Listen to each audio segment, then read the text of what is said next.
ഈ 5 വൈറ്റമിൻസ് കഴിക്കുകയാണെങ്കിൽ മുടികൊഴിച്ചിൽ ഭാവിയിലേക്ക് വരാതിരിക്കാനും മുടികൊഴിച്ചിൽ ഉള്ളവർക്കാണെങ്കിൽ ഒരു പരിധി വരെ കുറയ്ക്കാനും സഹായിക്കുന്നതാണ്. ഇതാണ് നമ്മൾ ഇന്നത്തെ വീഡിയോയിലൂടെ നോക്കുന്നത്. എൻ്റെ പേര് doctor Sandra Ajith, Prana nature care centre, കൊല്ലം.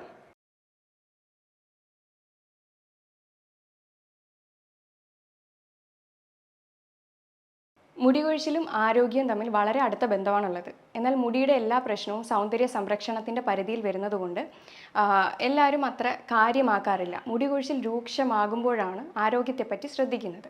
ആരോഗ്യത്തിൻ്റെ കാര്യത്തിൽ ശ്രദ്ധിക്കാത്തവർക്ക് മുടികൊഴിച്ചിൽ എന്നൊരു വില്ലനായിട്ടാണ് മാറുന്നത്. ഇത് ശരിക്കും നമ്മൾ ശ്രദ്ധിക്കേണ്ട ഒരു കാര്യമാണ്. ദിവസവും 50 മുതൽ 100 മുടിയിഴകൾ വരെയാണ് കൊഴിഞ്ഞു പോകുന്നത്. അത് ചിലപ്പോൾ നമ്മുടെ കണ്ണാലെ കാണുന്നതും ഉണ്ടാവും, അല്ലാത്തതും ഉണ്ടാവും. എന്നാൽ ഇതിലധികം കൊഴിയുന്നതിനെയാണ് മുടികൊഴിച്ചിൽ എന്ന് പറയുന്നത്. സ്ത്രീകളെയും പുരുഷന്മാരെയും ഇപ്പോൾ ഒരുപോലെ തന്നെ ബാധിക്കുന്ന ഒരു പ്രശ്നമാണ്. പ്രായപരിധിയില്ലാതെ പല പല കാരണങ്ങൾ കൊണ്ടാണ് മുടികൊഴിച്ചിൽ ഉണ്ടാകുന്നത്.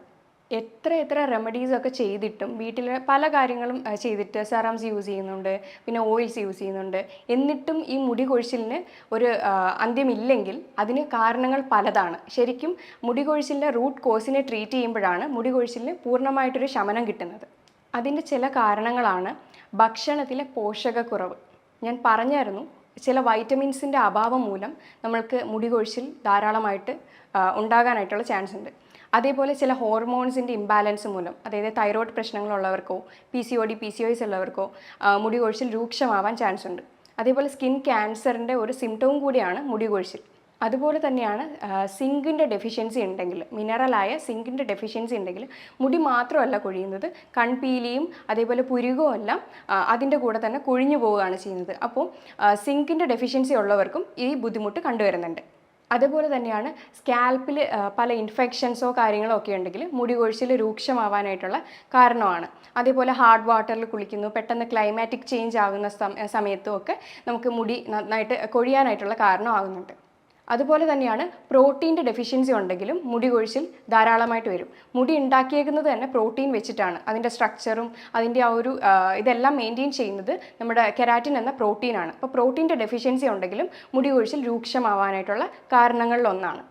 അതുപോലെ തന്നെയാണ് സ്ട്രെസ്സ്, ആങ്സൈറ്റി, ടെൻഷൻ ഇങ്ങനെയുള്ള ആളുകളിൽ മുടി കൊഴിച്ചിൽ ധാരാളമായിട്ട് കണ്ടുവരുന്നുണ്ട്. അപ്പോൾ ഇങ്ങനെയുള്ള സമയത്ത് ഉറക്കം കുറവായിരിക്കും. ഉറങ്ങുന്ന സമയത്താണ് നമ്മുടെ ശരീരത്തിലെ ബോഡി റിപ്പയറിങ്ങും മെയിൻ്റനൻസും ഒക്കെ നടക്കുന്നത്. അപ്പോൾ ഈ ഒരു സമയത്ത് മുടി കൊഴിച്ചിൽ ധാരാളമായിട്ട് കണ്ടുവരുന്നുണ്ട്. അതുപോലെ തന്നെയാണ് ഡീഹൈഡ്രേഷൻ, അതായത് വെള്ളം കൂടി കുറവാണെങ്കിൽ ഒരു പേഴ്സൺ 20 kgക്ക് 1 ലിറ്റർ അളവിനാണ് വെള്ളം കുടിക്കേണ്ടത്. അപ്പോൾ ഇതിൻ്റെ അളവിൽ കുറവ് വരികയാണെങ്കിലും മുടി കൊഴിച്ചിൽ കണ്ടുവരുന്നുണ്ട്. അതുപോലെ തന്നെയാണ് അസിഡിറ്റി പ്രോബ്ലംസ്, അതായത് ഗട്ട് കെയർ പ്രോപ്പർ അല്ലെങ്കിൽ മുടി കൊഴിച്ചിൽ എന്തായാലും ഉണ്ടാവും. അതായത് അസിഡിറ്റി റിലേറ്റഡ് ആയിട്ടുള്ള കോൺസ്റ്റിപ്പേഷനോ അല്ലെങ്കിൽ നെഞ്ചരിച്ചിലോ നോസിയ, വോമിറ്റിങ് അങ്ങനെയുള്ള സെൻസേഷനൊക്കെ ഉണ്ടാകുന്നത് ഈ മുടി കൊഴിച്ചിൽ ഉണ്ടാക്കാനായിട്ടുള്ളൊരു കാരണമാണ്. അപ്പം ഗട്ടിൻ്റെ ഹെൽത്ത് പ്രോപ്പർ അല്ലെങ്കിൽ മുടി കൊഴിയാനായിട്ടൊരു വലിയൊരു കാരണം തന്നെയാണ്. അതേപോലെ തന്നെയാണ് ചില അലർജിക് കണ്ടീഷൻസിൽ. അലർജി കണ്ടീഷൻ എന്ന് പറയുമ്പോൾ ചിലർക്ക് ഗ്ലൂട്ടൻ അലർജി കാണും, അതായത് വീറ്റ് പ്രോട്ടീനാണ് ഗ്ലൂട്ടൻ എന്ന് പറയുന്നത്. അപ്പോൾ വീറ്റ് അധികമായിട്ട് എടുക്കുന്നവർക്ക് അപ്പോൾ ആ ഗ്ലൂട്ടൻ അലർജി ഉണ്ടെങ്കിൽ അവർക്ക് മുടി കൊഴിച്ചിലുണ്ടാവാം. അതേപോലെ ലാക്ടോസ് ഇൻടോളറൻസ് എന്ന് പറയും, അതായത് പാൽ അധികമായിട്ട് എടുത്ത് ചില ആളുകൾക്ക് അത് സെറ്റ് ആകത്തില്ല. അപ്പോൾ അങ്ങനെ വരുമ്പോൾ അത് ലാക്ടോസ് ഇൻടോളറൻസ് ആണ് അവിടെ ഉണ്ടാകുന്നത്. അങ്ങനെയുള്ള അലർജി കണ്ടീഷൻസിലും മുടി കൊഴിച്ചിൽ കാണുന്നുണ്ട്. അതേപോലെ പല ആളുകൾക്കും ചില ഫുഡിനോട് അലർജി കണ്ടുവരുന്നുണ്ട്. അപ്പോൾ അങ്ങനെ വരുമ്പോൾ അവർക്ക് ആ ഒരു ഭക്ഷണം കഴിക്കുമ്പോൾ മുടി കൊഴിച്ചിൽ ധാരാളമായിട്ട് വരുന്നുണ്ട്. അതുപോലെ തന്നെയാണ് ചില മെഡിസിൻസ് കഴിക്കുമ്പോൾ സൈഡ് എഫക്ട്സ് കണ്ടുവരുന്നുണ്ട്. സൈഡ് എഫക്റ്റായിട്ട് മുടി കൊഴിച്ചിൽ ഇങ്ങനെ കണ്ടുവരുന്നുണ്ട്. അതേപോലെ തന്നെയാണ് ചില പനികൾ, അതായത് കോവിഡ്, ഡെങ്കു അങ്ങനെയൊക്കെ വരുന്ന സമയത്തും മുടി കൊഴിച്ചിൽ ധാരാളമായിട്ട് വരുന്നുണ്ട്. ഇതേപോലെ തന്നെയാണ് ഡെയിലി റൊട്ടീനിൽ നമ്മൾ ചെയ്യുന്ന തെറ്റുകൾ. അതായത് ചിലപ്പോൾ നമ്മൾ അറിയുന്നില്ല, ഇപ്പോൾ കുളിച്ച് കഴിഞ്ഞ ഉടനെ ഈറൻമുടിയോടെ തന്നെ വന്നിട്ട് പെട്ടെന്ന് ചീകുകയോ അല്ലെങ്കിൽ അത് ടൈറ്റായിട്ട് പിടിച്ച് പുള്ളി ചെയ്ത് കെട്ടുകയോ അല്ലെങ്കിൽ അങ്ങനെയൊക്കെ ചെയ്യുമ്പോൾ മുടി പെട്ടെന്ന് വലിഞ്ഞിട്ട് പൊട്ടാനായിട്ടുള്ളൊരു ചാൻസ് കൂടുതലാണ്. അപ്പോൾ അങ്ങനെയും അബദ്ധത്തിൽ നമുക്ക് ഹെയർ ഫോൾ കൂടാനായിട്ടുള്ള ചാൻസ് കൂടുതലാണ്. അപ്പോൾ ഇത്രയൊക്കെയാണ് മെയിനായിട്ടുള്ള കാരണങ്ങൾ. അതുപോലെ തന്നെ ഏറ്റവും പ്രധാനമായിട്ടുള്ളൊരു കാരണമാണ് കഷണ്ടി. അതായത് കഷണ്ടിക്ക് മരുന്നില്ല എന്ന് കേൾക്കുന്ന പോലെ തന്നെയാണ്. കഷണ്ടി എന്ന് പറയുന്നത് ജനിതകപരമായി വരുന്ന ഒരു രോഗമാണ്. ഈ ജീനുള്ള വ്യക്തികളിൽ ഒരു ഹെയർ ഫോളിക്കിൾസ് വന്നിട്ട് അത് നേർത്ത് വന്ന് അവിടെ ഇല്ലാണ്ടാവുകയാണ് ചെയ്യുന്നത്. അങ്ങനെയാണ് അത് നശിക്കുന്നത്. ഇത് 2 തരത്തിലാണ് കാണുന്നത്. പുരുഷന്മാരിൽ ഒരു പാറ്റേൺ ആയിട്ടായിരിക്കും കാണുന്നത്. നെറ്റി കയറലായിരിക്കും അവർക്ക് കൂടുതലും. അത് പെട്ടെന്ന് അറിയാനും കഴിയും. അപ്പോൾ ചെവിയുടെ പുറകിലുള്ളതോ ബാക്കിലുള്ളതോ മുടി കൊഴിയാതെ അങ്ങനെ തന്നെ നിൽക്കും. ഒരു യു പാറ്റേണിലായിരിക്കും അത് മുടി കൊഴിച്ചിൽ ഉണ്ടാവുന്നത്. എന്നാൽ സ്ത്രീകളിൽ അത് മുടിയുടെ കട്ടിയാണ്, അതായത് ഉള്ളു കുറയലാണ്. അത് പെട്ടെന്നായിട്ട് നമുക്കത് ശ്രദ്ധിക്കാൻ പറ്റത്തില്ല. എന്നാലും ഉള്ളു കുറഞ്ഞാണ് കഷണ്ടിയിലേക്ക് അത് മാറുന്നത്. ഇതിൻ്റെ ട്രീറ്റ്മെൻറ്റ് വശം നോക്കുകയാണെങ്കിലും ഇത് നീണ്ട കാലത്തേക്കുള്ള ട്രീറ്റ്മെൻ്റ് ആണ്. അതായത് എത്ര കാലത്തേക്കാണ് നമുക്ക് മുടി ആവശ്യമുള്ളത് അതിനനുസരിച്ച് അത് കെയർ ചെയ്ത് കൊടുക്കണം. അതായത് ഹെയർ സപ്ലിമെൻറ്റ്സ് എടുക്കുകയോ അല്ലെങ്കിൽ അതിൻ്റെ കൂടെ തന്നെ ന്യൂട്രിയൻസ് അടങ്ങിയ ഭക്ഷണങ്ങൾ കഴിക്കുകയോ അങ്ങനെയൊക്കെ ചെയ്യുമ്പോഴായിരിക്കും നമുക്ക് കുറച്ച് നാളും കൂടെ അത് മുടി അത്രത്തോളം നീണ്ടു നിൽക്കുന്നത്. ഇത് സ്റ്റാർട്ടിങ്ങിൽ തന്നെ ട്രീറ്റ് ചെയ്യുകയാണെങ്കിൽ ഒരുപാട് സിംറ്റംസ് നമുക്ക് കുറയ്ക്കാൻ പറ്റും. ഒരുപാട് രൂക്ഷമാകാതെ തന്നെ നമുക്കത് കുറയ്ക്കാനായിട്ട് പറ്റും. പിന്നെ PRP പോലുള്ള ട്രീറ്റ്മെൻറ്റ് വശങ്ങളും അവൈലബിൾ ആണ്. അത് ഒരുപാട് സൈഡ് എഫക്ട്സും കാര്യങ്ങളും ഒന്നും ഇല്ലാത്ത ഒരു പ്രൊസീജിയർ ആയിരിക്കും. എത്ര സിറ്റിംഗ് ആണെന്ന് അതറിയുന്നത് നമ്മുടെ എത്രത്തോളം മുടി പൊഴിഞ്ഞിട്ടുണ്ട് അതിനനുസരിച്ചായിരിക്കും എത്രത്തോളം സിറ്റിംഗ് വേണം എന്നുള്ളത് തീരുമാനിക്കേണ്ടത്.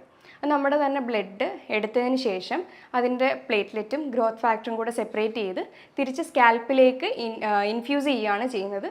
നല്ലൊരു ട്രീറ്റ്മെൻറ്റ് വശമാണത്. പിന്നെയും മുടി കൊഴിച്ചിൽ ഒരുപാട് രൂക്ഷമാണ് എന്നുണ്ടെങ്കിൽ ഹെയർ ട്രാൻസ്പ്ലാന്റേഷൻ സർജറിയിലേക്കായാലും പോകാൻ പറ്റുന്ന ഒരു ഇതാണ്. നമുക്ക് ഒരു ദിവസത്തെ സെഷനായിരിക്കും അത് വരുന്നത്. അതും വലിയ ബുദ്ധിമുട്ടുകളൊന്നും ഉണ്ടാക്കാതെ നമുക്കത് ചെയ്യാൻ പറ്റുന്ന ഒരു പ്രൊസീജിയർ തന്നെയാണ്. എന്താണ് ശരിക്കും ഉള്ള കാരണം എന്നറിഞ്ഞ് ട്രീറ്റ് ചെയ്യുന്നത് തന്നെയാണ് ഏറ്റവും ബെറ്റർ ആയിട്ടുള്ള ഒരു ട്രീറ്റ്മെൻറ്റ് ഓപ്ഷൻ, പ്രത്യേകിച്ചും മുടി കൊഴിച്ചിലിന്. അതിൻ്റെ റൂട്ട് കോസ് കണ്ടെത്താൻ വേണ്ടിയിട്ട് ഇനി എന്തൊക്കെ കാര്യങ്ങൾ ചെയ്തിട്ടും ഈ മുടി കൊഴിച്ചിൽ കുറയുന്നില്ലെങ്കിൽ കുറച്ച് ബ്ലഡ് ടെസ്റ്റ് നമുക്ക് ചെയ്യാവുന്നതാണ്. എന്തൊക്കെയാണെന്ന് നമുക്ക് നോക്കാം. ആദ്യമായിട്ട് തന്നെ വൈറ്റമിൻ ഡിയുടെ ടെസ്റ്റാണ് നമ്മൾ ചെയ്യേണ്ടത്. വൈറ്റമിൻ ഡി ടെസ്റ്റ് എല്ലാ ലാബിലും അവൈലബിൾ ആണ്. അപ്പോൾ അത് മുടി കൊഴിച്ചിൽ രൂക്ഷമാകാനായിട്ടുള്ള ഒരു കാരണം വൈറ്റമിൻ ഡിയുടെ കുറവാണ്. അതായത് നമ്മുടെ ജീവിത ശൈലിയിൽ ഇപ്പം മിക്ക ഉള്ള ആളുകളും വെയിലിൻ്റെ അഭാവം മൂലമാണ് നമുക്ക് ഈ വൈറ്റമിൻ ഡിയുടെ കുറവ് കണ്ടുവരുന്നത്. അപ്പോൾ ഇത് നമുക്ക് ഡയറ്റിലൂടെ തന്നെ സപ്ലിമെൻറ്റ്സ് എടുത്തുമൊക്കെ നമുക്കത് മാനേജബിൾ ആണ്. വൈറ്റമിൻ ഡി ചെക്ക് ചെയ്തിട്ടും കുഴപ്പമില്ലെങ്കിൽ നമ്മൾ കുറച്ച് വേറെ ബ്ലഡ് ടെസ്റ്റ് ചെയ്യുക. അതായത് ഹീമോഗ്ലോബിൻ, ഫെറിറ്റിൻ, അയണിൻ്റെയൊക്കെ ലെവലൊന്ന് ചെക്ക് ചെയ്ത് നോക്കുക. അയൺ, സിങ്ക് അങ്ങനെയുള്ള കുറച്ച് മിനറൽസും ഒക്കെ കാര്യങ്ങൾ നോക്കിക്കഴിയുമ്പോൾ നമുക്കറിയാം ചിലപ്പോൾ ബ്ലഡിൻ്റെ അഭാവം മൂലവും നമുക്ക് ഇതേപോലെ മുടി കൊഴിച്ചിൽ ഉണ്ടാവാനായിട്ടുള്ള ചാൻസ് കൂടുതലാണ്. പിന്നെ അതുപോലെ തന്നെ നമുക്ക് അലർജിക് ടെസ്റ്റ് ചെയ്യാവുന്നതാണ്. IgE ആൻറ്റിബോഡി നോക്കുകയാണെങ്കിൽ അതിനകത്ത് എന്തെങ്കിലും ബുദ്ധിമുട്ടുണ്ടെങ്കിൽ, അതായത് ഗ്ലൂട്ടൻ അലർജി, ലാക്ടോസ് ഇൻടോളറൻസ് ഒക്കെ ഉണ്ടെങ്കിൽ, അതല്ല ഇതിപ്പോൾ വേറെ എന്തെങ്കിലും ഫുഡ് അലർജിയോ കാര്യങ്ങളോ ഒക്കെ ഉണ്ടെങ്കിൽ നമുക്ക് ഈ ഒരു ടെസ്റ്റിലൂടെ തന്നെ മനസ്സിലാക്കാൻ പറ്റുന്നതാണ്. അതുപോലെ തന്നെയാണ് നമുക്ക് ഹോർമോണൽ ടെസ്റ്റുകളൊക്കെ ചെയ്യാവുന്നതാണ്. പ്രത്യേകിച്ചും TSH, T3, T4 thyroid profile നമുക്കൊന്ന് ചെക്ക് ചെയ്യാവുന്നതാണ്. അതിൻ്റെ തന്നെ ആൻറ്റിബോഡീസും ചെക്ക് ചെയ്യാവുന്നതാണ്. ആൻറ്റിബോഡീസായ ആൻറ്റി-TPO, ആൻറ്റി-TG ഒക്കെ നമുക്ക് ചെക്ക് ചെയ്യാവുന്നതാണ്. ഇപ്പോൾ ഇതൊക്കെ നോർമൽ ആണെങ്കിലും വേറെ ഹോർമോണൽ ഇംബാലൻസോ കാര്യങ്ങളോ ഒക്കെ ഉണ്ടെങ്കിൽ അത് അത്യാവശ്യമാണെങ്കിൽ അതും ചെക്ക് ചെയ്യേണ്ടി വരും. ഇനി ഇത് നമുക്ക് എങ്ങനെ മാനേജ് ചെയ്യാം, എന്തൊക്കെ വൈറ്റമിൻസ് നമുക്ക് എടുക്കണം, എന്തൊക്കെ മിനറൽസ് നമുക്ക് എടുക്കണം എന്നുള്ളത് നമുക്ക് നോക്കാം. ആദ്യമായിട്ട് തന്നെ വൈറ്റമിൻ എയുടെ കാര്യമാണ് പറയുന്നത്. വൈറ്റമിൻ എ ഉണ്ടെങ്കിൽ നമ്മുടെ ഹെയർ ആയാലും സ്കിന്നൊക്കെ ആയാലും നല്ല നറിഷായിട്ട് കിടക്കത്തുള്ളൂ. അപ്പോൾ വൈറ്റമിൻ എ അടങ്ങിയ ഭക്ഷണങ്ങളായിട്ടുള്ള ലീഫി വെജിറ്റബിൾസ് ഒക്കെ നമുക്ക് കഴിക്കാവുന്നതാണ്. അതുപോലെ തന്നെയാണ് വൈറ്റമിൻ ബി കോംപ്ലക്സിൽ ബയോട്ടിൻ്റെ സപ്ലിമെൻറ്റ്സ് ആയിട്ടും പൗഡറൊക്കെ ആയിട്ടും ഇപ്പോൾ അവൈലബിൾ ആണ്. ബയോട്ടിൻ ഭയങ്കരമായിട്ടുള്ള ഇമ്പോർട്ടൻ്റ് ആയിട്ടുള്ളൊരു വൈറ്റമിൻ കൂടിയാണ്. അതേപോലെ തന്നെയാണ് വൈറ്റമിൻ ബി കോംപ്ലക്സിൽ തന്നെ വരുന്നതാണ് B12. അപ്പോൾ അത് പ്രത്യേകിച്ച് നോൺ വെജിലൂടെയൊക്കെയാണ് കിട്ടുന്നത്. എഗ്സ്, മിൽക്ക്, പിന്നെ തേങ്ങാപ്പാലൊക്കെ എടുക്കാവുന്നതാണ്. അതുപോലെ ഇമ്പോർട്ടൻ്റ് ആയിട്ടുള്ളൊരു വൈറ്റമിനാണ് വൈറ്റമിൻ സി. വൈറ്റമിൻ സി അടങ്ങിയ ഭക്ഷണങ്ങൾ കുറേ കഴിക്കുക. ഇത് സ്കിൻ ഇൻഫെക്ഷൻസ് കുറയ്ക്കാനായാലും ഹെയർ നല്ല ഹെൽത്തി ആയിട്ട് ഗ്രോ ചെയ്യാനും ഹെൽപ്പ് ചെയ്യുന്നൊരു ആൻറ്റി ഓക്സിഡൻ്റ് ആയിട്ടുള്ളൊരു വൈറ്റമിൻ ആണ്. അപ്പോൾ വൈറ്റമിൻ സി അടങ്ങിയത് കൂടുതലും സിട്രസ് ഫ്രൂട്ട്സുകളിലാണ്. ഓറഞ്ച്, ആംല അങ്ങനെയുള്ള സാധനങ്ങളിലാണ് വൈറ്റമിൻ സി ധാരാളമായിട്ട് അടങ്ങിയിരിക്കുന്നത്. അതുപോലെ തന്നെയാണ് വൈറ്റമിൻ ഡി. വൈറ്റമിൻ ഡി എന്ന് പറയുമ്പോൾ മെയിനായിട്ട് നമുക്ക് കിട്ടുന്നത് സൺലൈറ്റിൽ കൂടെയാണ്. എന്നാലും ഒരു പരിധി വരെ നമുക്ക് സൺലൈറ്റ് കൊള്ളാൻ കഴിയത്തുള്ളൂ. അതുകൊണ്ട് ഇതിൻ്റെ സപ്ലിമെൻറ്റ്സും കാര്യങ്ങളും ഒക്കെ അവൈലബിൾ ആണ്. അപ്പോൾ എന്തായാലും ഭൂരിഭാഗം ആളുകൾക്കും വൈറ്റമിൻ ഡിയുടെ അഭാവം ഉണ്ടാകും. അത് കാരണം നമ്മുടെ ഇപ്പോഴത്തെ ജീവിതശൈലി മൂലം അതെന്തായാലും ഉണ്ടാകാനായിട്ടുള്ള ചാൻസ് കൂടുതലാണ്. അതുകൊണ്ട് വൈറ്റമിൻ ഡി കുറവാണെങ്കിൽ അതിൻ്റെ സപ്ലിമെൻറ്റ്സ് എടുക്കുന്നത് നല്ലതായിരിക്കും. അതേപോലെ മഷ്റൂമിലൊക്കെ നല്ല വൈറ്റമിൻ ഡി റിച്ച് ആണ്. അതുപോലെ തന്നെയാണ് വൈറ്റമിൻ ഇ. ഇത് നമുക്ക് എക്സ്റ്റേണൽ ആയിട്ട് അപ്ലൈ ചെയ്യാൻ പറ്റും. വൈറ്റമിൻ ഇയുടെ ക്യാപ്സ്യൂളൊക്കെ അവൈലബിൾ ആണ്. ഒരു 2-3 ഡ്രോപ്പ് എടുത്തിട്ട് ബിഫോർ ഉറങ്ങുന്നതിന് മുന്നേ അത് തലയിൽ അപ്ലൈ ചെയ്താലും നല്ലതാണ്. ഇതും ഇൻഫെക്ഷൻസിനെയൊക്കെ കുറയ്ക്കും. അതല്ല ഫുഡിലൂടെ, നട്ട്സിലൂടെ, സീഡ്സിലൂടെയൊക്കെ എടുത്തു കഴിഞ്ഞാൽ ഏറ്റവും നല്ലതാണ്. പ്രോട്ടീൻ റിച്ച് ഫുഡ് ധാരാളമായിട്ട് എടുക്കാൻ ശ്രദ്ധിക്കുക. അതുപോലെ തന്നെയാണ് സിങ്കിൻ്റെയും സെലീനിയത്തിൻ്റെയൊക്കെ ഡെഫിഷ്യൻസി ഉണ്ടെങ്കിലും മുടി കൊഴിച്ചിൽ ഉണ്ടാകുമെന്ന് പറഞ്ഞായിരുന്നു. അപ്പോൾ അതും ഒന്ന് കോപ്പപ്പ് ചെയ്ത് അതിനുള്ള ഭക്ഷണങ്ങളും എടുക്കേണ്ടി വരും. ശരീരത്തിൽ വാട്ടർ ലെവൽ മെയിൻറ്റെയിൻ ചെയ്യുന്നതും വളരെ അത്യാവശ്യമായിട്ടുള്ള കാര്യമാണ്. അതേപോലെ വെള്ളം നന്നായിട്ട് കുടിക്കാൻ നോക്കുക. സ്ട്രെസ്സുള്ള ആളാണെങ്കിൽ അത് മെഡിറ്റേഷനോ ബ്രീത്തിങ് എക്സസൈസൊക്കെ ചെയ്ത് അതൊക്കെ ഒന്ന് മെയിൻറ്റെയിൻ ചെയ്യാനായിട്ട് നോക്കുക. അതേപോലെ തന്നെ സ്ലീപ്പിൻ്റെ ക്വാളിറ്റി ഇമ്പ്രൂവ് ചെയ്യാനായിട്ട് നമുക്ക് മെഡിറ്റേഷൻ ആയാലും യോഗാസനാസ് ആയാലും എല്ലാം സഹായിക്കും. അപ്പോൾ സ്ട്രെസ്സ് കുറയുമ്പോൾ തന്നെ ഏകദേശം ഉറക്കം നമുക്ക് നന്നായിട്ട് കിട്ടുന്നതാണ്. പിന്നെ ഹെയർ ഫോളിന് നല്ല 2 യോഗാസനാസ് പറയുകയാണെങ്കിൽ സർവാംഗാസനയും ശീർഷാസനയാണ്. അപ്പോൾ നമുക്ക് ബ്ലഡ് ഫ്ലോ നല്ലോണം സ്കാൽപ്പിലേക്ക് ഇമ്പ്രൂവ് ആയി നമുക്ക് ഒരു പരിധി വരെയും മുടി കൊഴിച്ചിലിന് കാരണമാവുന്ന റീസൺസിനെല്ലാം കുറയ്ക്കുന്നതായിരിക്കും. അതേപോലെ തലയിലേക്ക് നല്ല മസാജ് ഡെയിലി ഒരു 5 മിനിറ്റ് കൊടുക്കുകയാണെങ്കിൽ നല്ല ബ്ലഡ് സർക്കുലേഷനൊക്കെ ഒന്ന് ഇമ്പ്രൂവ് ആയി മുടി കൊഴിച്ചിലിന് ഒന്ന് ശമനം ലഭിക്കുന്നതായിരിക്കും. അതുപോലെ തന്നെ എല്ലിൻ്റെ സൂപ്പ് കഴിക്കുന്നതും നല്ലതാണ്. മട്ടൻ്റെയോ ബീഫിൻ്റെയോ എല്ലിൻ്റെ സൂപ്പ് മാസത്തിലോ അല്ലെങ്കിൽ 2 ആഴ്ചയിലോ ഒരിക്കലൊക്കെ കഴിക്കുന്നത് വളരെ നല്ലതാണ്. പിന്നെ ശരീരത്തിൽ ഡീവേമിങ് ചെയ്യുന്നത് നല്ലതായിരിക്കും.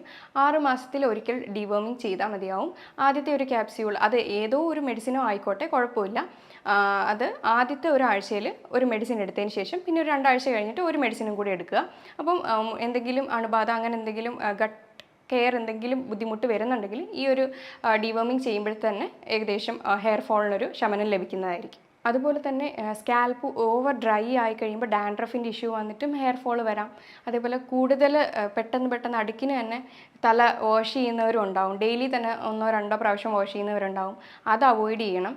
എന്നാൽ ഒരുപാട് ലേറ്റായിട്ട് വാഷ് ചെയ്യുന്നവരും ഉണ്ടാവും. അതും അവോയ്ഡ് ചെയ്യേണ്ടതാണ്. അതേപോലെ കെമിക്കൽ ട്രീറ്റ്മെൻറ്റ്സ് ഇങ്ങനെ അടുക്കിന് ഫ്രീക്വൻ്റ് ആയിട്ട് ചെയ്യുന്നവരുണ്ടാവും. അതേപോലെ ഹീറ്റിംഗ് മെത്തേഡൊക്കെ യൂസ് ചെയ്യുന്നവരുണ്ടാവും പെട്ടെന്ന് ഹെയർ ഡ്രൈ ഒക്കെ ആക്കാൻ വേണ്ടിയിട്ട്. അപ്പോൾ അങ്ങനെയൊക്കെ വരുമ്പോഴത്തേക്ക് ഈ ഹെയർ ഫോൾ കൂടാൻ ചാൻസ് ഉണ്ട്. അപ്പോൾ അതൊക്കെ ഒന്ന് കുറച്ച് കഴിഞ്ഞാൽ നമുക്ക് ഒരു പരിധിവരെ ഹെയർ ഫോൾ കുറയ്ക്കാൻ പറ്റും.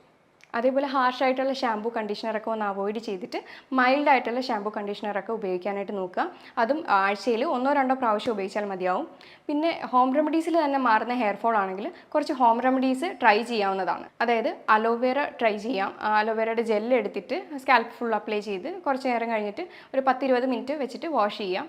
പിന്നെ ഉരുക്ക് വെളിച്ചെണ്ണ ഉപയോഗിക്കാവുന്നതാണ്. അതും അപ്ലൈ ചെയ്തിട്ട് വാഷ് ചെയ്യാവുന്നതാണ്. ഏറ്റവും ബെസ്റ്റായിട്ടുള്ളൊരു റെമഡി എന്ന് പറഞ്ഞു കഴിഞ്ഞാൽ റോസ്മേരി ഓയിൽ അല്ലെങ്കിൽ അതിൻ്റെ വാട്ടറാണ്. അത് കിടക്കുന്നതിന് മുന്നേ കുറച്ചൊന്ന് അപ്ലൈ ചെയ്തിട്ട് അങ്ങനെ കിടന്ന് രാവിലെ വാഷ് ചെയ്ത് കളഞ്ഞാൽ നല്ലതായിരിക്കും. ഇല്ലെങ്കിൽ ഇതിൻ്റെ എസെൻഷ്യൽ ഓയിൽ കിട്ടുന്നതാണ്. അപ്പോൾ അതിൻ്റെ 1-2 ഡ്രോപ്പ് എടുത്തിട്ട് അതിൻ്റെ കൂടെ കാരിയർ ഓയിലായിട്ട് കോക്കനട്ട് ഓയിൽ അല്ലെങ്കിൽ ഒലിവ് ഓയിലും കൂടെ ആഡ് ചെയ്തിട്ട് സ്കാൽപ്പ് ഫുൾ അപ്ലൈ ചെയ്തിട്ട് അങ്ങനെ പിറ്റേ ദിവസം വാഷ് ചെയ്ത് കളയാവുന്നതാണ്. ഏറ്റവും ബെസ്റ്റായിട്ടുള്ള റിസൾട്ട് കിട്ടിക്കൊണ്ടിരിക്കുന്നതാണ് ഇപ്പോൾ റോസ്മേരിയുടെ വാട്ടർ അല്ലെങ്കിൽ റോസ്മേരിയുടെ ഓയിൽ. അപ്പോൾ ഞാൻ ഈ പറഞ്ഞ കാര്യങ്ങളൊക്കെ ചെയ്തു കഴിഞ്ഞാൽ ഒരു പരിധി വരെ നമുക്ക് മുടി കൊഴിച്ചിലിനെ തടഞ്ഞു നിർത്താൻ കഴിയും.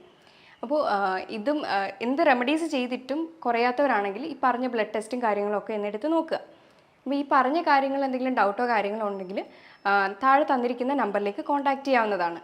ഇനി മറ്റൊരു വീഡിയോയുമായി വീണ്ടും കാണാം. Thank you.